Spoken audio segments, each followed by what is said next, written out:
हेमंत सोरेन की ईडी के समक्ष पेशी कई सवालों का देंगे जवाब।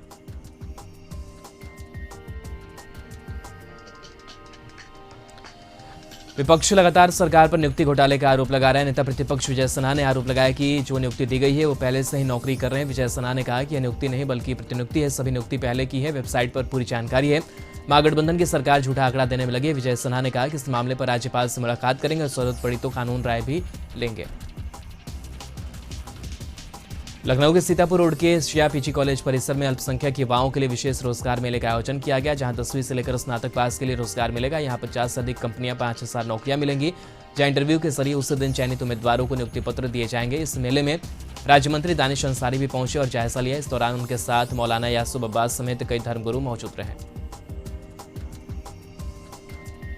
बलिया के नगर में 151 परियोजनाओं का लोकार्पण और शिलान्यास करने पहुंचे मुख्य अतिथि डॉक्टर धर्मेंद्र सिंह और रवि किशन। जहां गोरखपुर से सांसद रवि किशन ने 151 परियोजनाओं का लोकार्पण और शिलान्यास किया। इस दौरान सांसद रवि किशन का जोरदार स्वागत किया गया।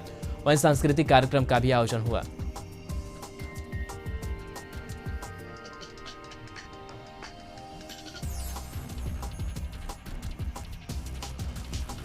यूपी में डेंगू का कहर इन दिनों लगातार बढ़ता जा रहा है। ताज़ा आंकड़ों के मुताबिक उत्तर प्रदेश में 12,600 से डेंगू के नए मामले सामने आए। लखनऊ में डेंगू के नए मामले 322 आए हैं। जनवरी से नवंबर तक डेंगू से 14 लोगों की मौत हुई है। प्रतिदिन 2 दर्जन से अधिक डेंगू के पेशेंट मिल रहे हैं। साथ ही जारी किए गए हेल्पलाइन नंबर पर 300 से अधिक कॉल्स आ रहे हैं। लखनऊ प्रदेश की राजधानी के साथ ही डेंगू की भी राजधानी बन चुकी है। ऐसा इसलिए कह रहे हैं क्योंकि सबसे अधिक मामले यहीं से सामने आ रहे हैं। लखनऊ में 24 घंटे में 77 नए डेंगू के मामले सामने आए हैं। Do not drink and drive की नसीहत देने वाली पुलिस की शराब पीकर ड्राइविंग कर रही है। जी हां, दिन में भी लखनऊ पुलिस शराब पीकर गाड़ी चलाती है। ये हम नहीं कह रहे हैं, ये तस्वीरें कह रही है। दरअसल नियमों का पाठ पढ़ाने वाली पुलिस खुद नियमों की धज्जियां उड़ाती नजर आई। लखनऊ के विकास नगर क्षेत्र में शराब पीकर स्क्वाड की गाड़ी चला रहे ड्राइवर ने पुलिस की गाड़ी से कई ठेलों को रौंद डाला और एक स्कूल की दीवार से जा टकराई। इस घटना में कई बच्चे बुरी तरह से घायल हो गए। सूचना मिलने पर मौके पर विकास नगर पुलिस पहुंची और घटना की जांच कर रही है। लखनऊ के पास सीतापुर के मिश्री कोतवाली में तैनात गालीबाज इंस्पेक्टर अवधराज सिंगर का एक वीडियो सोशल मीडिया पर बहुत तेज से वायरल हो रहा है। वीडियो में महिलाओं के प्रति उनका जो व्यवहार देखने को मिल रहा है वो बेहद ही दुर्भाग्यपूर्ण है। असल में दारोगा साहब महिला को गालियां दे रहे हैं। बताया जा रहा है कि जब भी कोई करीब महिला या मजदूर अपनी शिकायत लेकर आते हैं तब दारोगा साहब उनसे ऐसा ही व्यवहार करते हैं। वहीं मामले पर संज्ञान लेते हुए एसपी सीतापुर ने जांच के आदेश दिए हैं।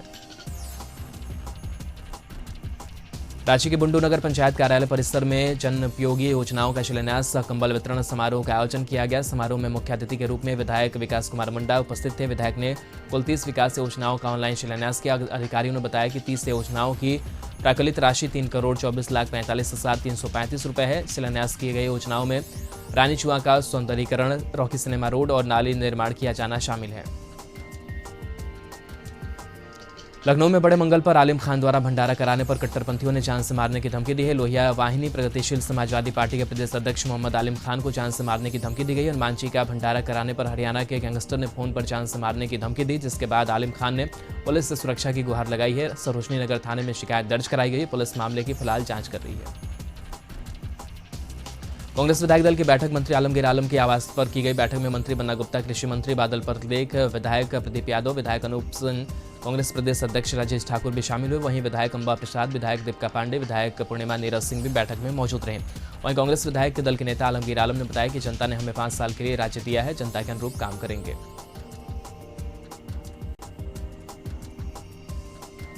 बिहार लोक सेवा आयोग की संयुक्त प्रारंभिक परीक्षा का परिणाम आ जाने की संभावना है। बिहार लोक सेवा आयोग की 67वीं संयुक्त प्रारंभिक परीक्षा के लिए बीते 2 दिनों से अभ्यर्थी आस लगाए बैठे हैं। आयोग के कैलेंडर के अनुसार 14 नवंबर को परिणाम की घोषणा की जानी थी, लेकिन सूत्र बताते हैं कुछ तकनीकी कारण से रिजल्ट की घोषणा नहीं हो पाएगी।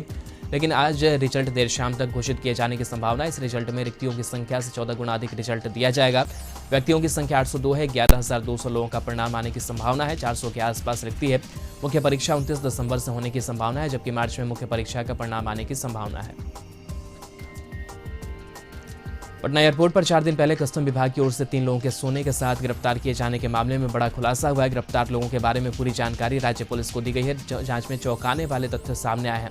गिरफ्तार लोगों ने अपने नाम तो बदले ही थे, साथ ही फर्जी वोटर ID कार्ड पर यात्रा की थी। इस मामले में अब राष्ट्र विरोधी लिंक पर भी जांच शुरू हो गई है। हालांकि पूरे मामले में कोई भी अधिकारी कुछ भी नहीं बोल रहा है, लेकिन सबसे बड़ा सवाल यह है कि तीनों ने अपना नाम क्यों बदला और फर्जी ID कार्ड से यात्रा करने की प्लानिंग के पीछे राज किया था। फिलहाल पूरे मामले पर कस्टम विभाग के अधिकारी चुप्पी साधे हुए हैं। पटना विश्वविद्यालय छात्र संघ चुनाव में जेडीयू अध्यक्ष पद के लिए चुनाव लड़ रहे आनंद मोहन पर हमला हुआ है, जिसके बाद पूरे पटना विश्वविद्यालय में भारी संख्या में पुलिस की तैनाती की गई और छापेमारी चली। पटना विश्वविद्यालय हॉस्टल में छापेमारी चली। गौरतलब है कि आनंद मोहन पर पटना विश्वविद्यालय कैंपस में हमला हुआ था, जिसमें आनंद मोहन बाल बाल बचे थे। पुलिस ने पूरे पटना विश्वविद्यालय को छावनी में तब्दील कर दिया है।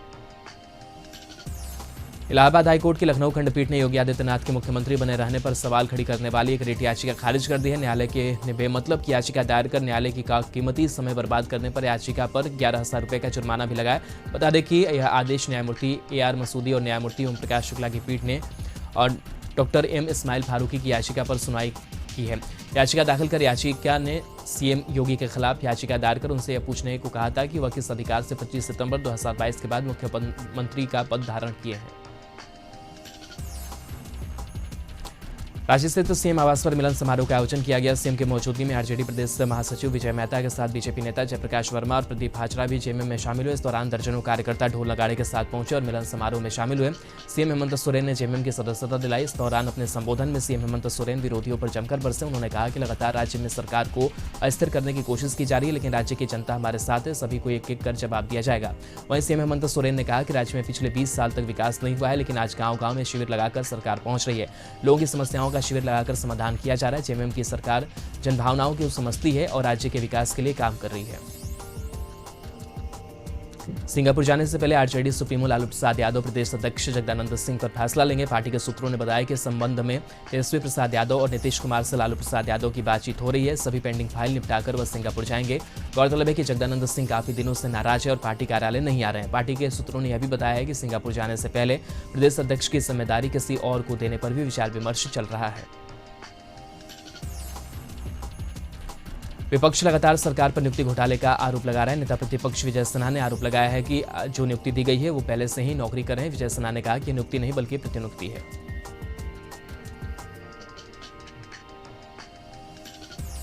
पूर्व मंत्री आजम खान की मुश्किलें लगातार बढ़ती जा रही है। इलाहाबाद कोर्ट में हेट स्पीच मामले में आजम खान की ओर से दाखिल याचिका औचित्यहीन होने के कारण खारिज कर दी गई। साल 2019 के हेट स्पीच मामले में चल रहे ट्रायल को रोकने की मांग को लेकर याचिका आजम खान ने हाईकोर्ट में की थी।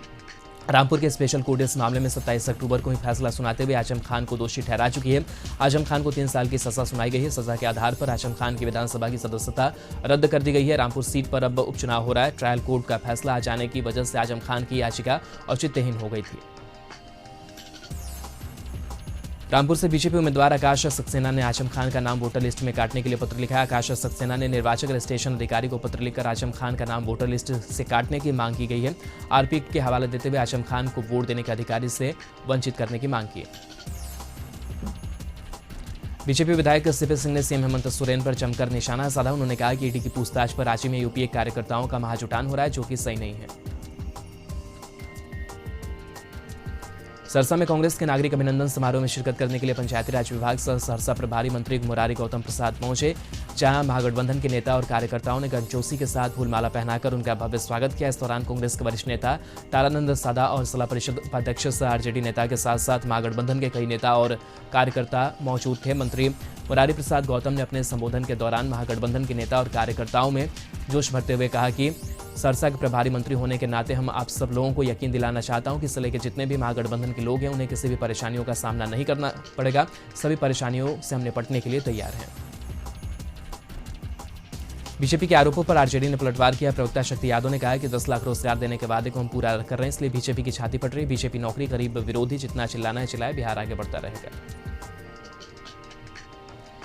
बिहार विधानसभा का शीतकालीन सत्र 13 दिसंबर से शुरू होगा, जो 19 दिसंबर तक चलेगा। हालांकि सदन सिर्फ 5 दिन ही चलेगा, क्योंकि 17 और 18 दिसंबर को शनिवार और रविवार पड़ता है। पहले दिन यानी 13 दिसंबर को नए सदस्यों का शपथ ग्रहण होगा। इसके साथ ही वित्तीय वर्ष 2022-23 के द्वितीय अनुपूरक व्यय विवरणी का उपस्थापन होगा। साथ ही शोक प्रस्ताव किए जाएंगे। 14 और 15 दिसंबर को राजकीय विधेयक और अन्य राजकीय कार्य होंगे। 16 दिसंबर को वित्तीय वर्ष 2022-23 के द्वितीय अनुपूरक व्यय विवरणी पर वाद विवाद होगा। 19 दिसंबर यानी आखिरी दिन और गैर सरकारी सदस्यों के कार्य होंगे। पटना के गांधी मैदान में नियुक्ति पत्र वितरण समारोह का आयोजन किया गया, जहां 10,459 नवनियुक्त पुलिसकर्मियों को CM नीतीश और डिप्टी CM तेजस्वी ने नियुक्ति पत्र सौंपा। नियुक्ति पत्र बांटने के बाद सभी पुलिसकर्मियों को शपथ दिलाई गई। पुलिसकर्मियों को संबोधित करते हुए CM नीतीश ने कहा कि आपने जो शपथ लिया है उस शपथ को पूरा करना है। इसके साथ ही मुख्यमंत्री ने महिला पुलिस की बहाली सादा करने की बात कही। खगड़िया के बेलदौर थाना इलाके से लापता किशोर विक्रम यादव का अब तक कोई सुराग नहीं मिला है। विक्रम पिछले 9 दिनों से लापता है। विक्रम यादव पचाट गांव का रहने वाला है। परिजन किसी अप्रिय घटना की आशंका से डरे सहमे हुए हैं। परिजनों की माने तो विक्रम बलेठा चौक स्थित एक दुकान पर गया था, जिसके बाद से वह लापता है।